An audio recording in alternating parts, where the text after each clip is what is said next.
Hello, welcome to my student support system. In today's class, we will discuss about the childhood disorder thalassemia.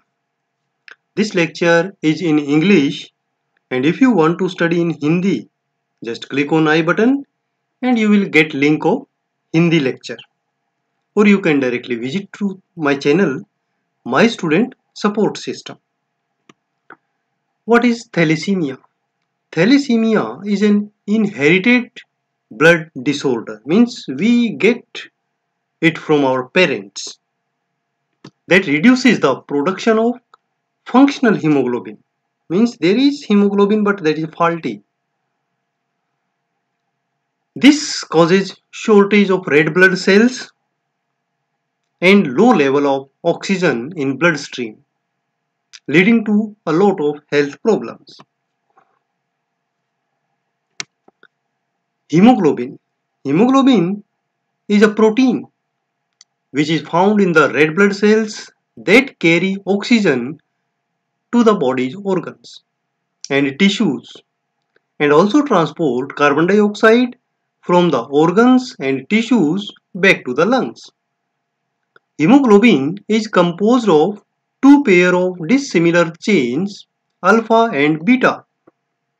So beta 1, beta 2, alpha 1, alpha 2, and heme pigment containing iron in between them.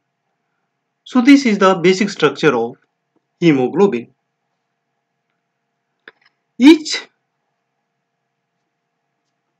chain of alpha and beta protein, they have the specific amino acid sequence and contains heme group.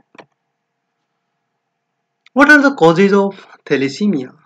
Actually, thalassemia occur when there is a defect in a gene that help to control production of one of these proteins, alpha and beta. Alpha thalassemia occur when a gene or genes related to the alpha globin protein is missing or changed, and beta thalassemia occur when a similar gene defect affect production of beta globin protein.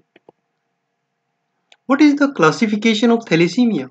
So first classification is alpha and beta thalassemia, then they are further classified as thalassemia minor and thalassemia major. Thalassemia minor occur when the child receives faulty gene from only one parent. People with this form of disorder are carriers of the disease, and most of time they do not have any symptom. Thalassemia major. Thalassemia major occur when the child receive faulty gene from both the parents. People with this form of disorder have symptoms. Beta thalassemia major is also known as Coolidge anemia. So we can see that classification is of this type. Thalassemia is divided alpha thalassemia and beta thalassemia, and they are further divided as minor, major, minor and major. Here you can understand it better way, that if both the parents are thalassemia minor, then there are chances of becoming thalassemia major. 50%, 25% children may become thalassemia major. 50% may become thalassemia minor, and 25% children may become normal children. They do not have any type of thalassemia.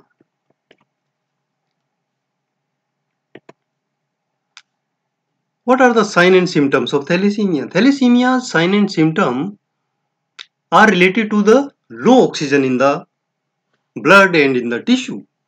These includes fatigue, weakness, pale or yellowish skin, facial bone deformities, slow growth, abnormal swelling, dark urine, anorexia, enlargement of lymph nodes and spleen.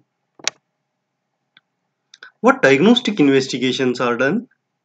Blood examination, hemoglobin electrophoresis, bone marrow examination and X-ray examination. Then treatment part of thalassemia. Treatment of thalassemia depend on the type and severity of the disease. The children who are carriers normally need no treatment or very little treatment. Other treatment options includes number 1, blood transfusion. The child may need frequent blood transfusions to maintain hemoglobin level. Bone marrow transplant. A stem cell transplant through bone marrow is the only treatment that can cure thalassemia. Then some medication and supplements. Two medications are mainly used for iron chelation therapy. So what is iron chelation therapy? It is to reduce the iron from depositing in the body cells. So we normally prescribe medicine as deferoxamine and deferricerox. Folic acid supplementation is also given. Surgical management. Surgery is normally done to remove spleen or gallbladder, but only in severe cases. Nursing management. The child may be admitted for blood transfusion frequently, bone marrow transplant or surgery, and they need special nursing care. After admission, we should provide psychological support to the parents to alleviate their anxiety and answer their questions regarding management and prognosis of the disease. If blood transfusion is scheduled, then prepare articles for blood transfusion and use aseptic technique to prevent any type of infection. During blood transfusion, continuous observation is needed to identify any side effect in time. Prevent infection by limiting visitors in the child's unit during blood transfusion. Play therapy and recreational facilities should be provided to the child so that the fear of hospitalization or hospital environment may be reduced. Maintain personal hygiene and involve family in the care of child. If surgery is done, then routine post-operative care to the child should be provided. Other nursing interventions include all the nursing care of a hospitalized child that we have already discussed in previous lecture under heading Nursing Care of Hospitalized Child in the lecture Child Health Nursing. You can visit that also.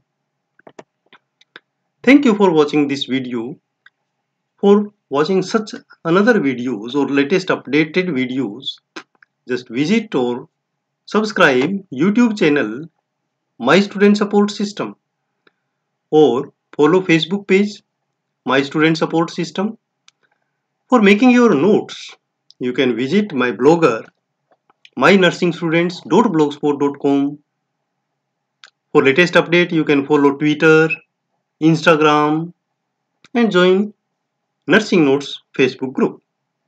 Thank you. Have a nice day.